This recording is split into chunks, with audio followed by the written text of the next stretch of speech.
Salamin sa dingding, sana this year ay may blessings pa kami para sa amin. Salamin sa dingding, sana may new projects, endorsements. Salamin sa dingding, sana makapasa kami sa lahat ng subjects namin. Yay! Salamin sa dingding, sana healthy kaming girls.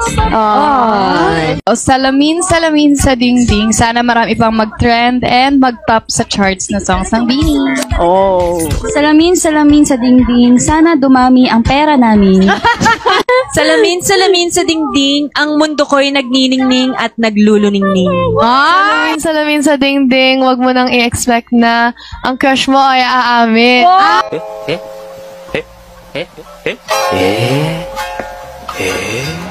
Sabihin ko na lang Tomorrow by Together yung K-pop group. And then for women, it's Z and marami din. Pero dagdagan ko lang po si Angelina Jolie. Lalaki si Adi. Sa babae si Ate Catherine and Stacy. Ito ka na magbalipas ng gabi. Really wanna come in on tonight.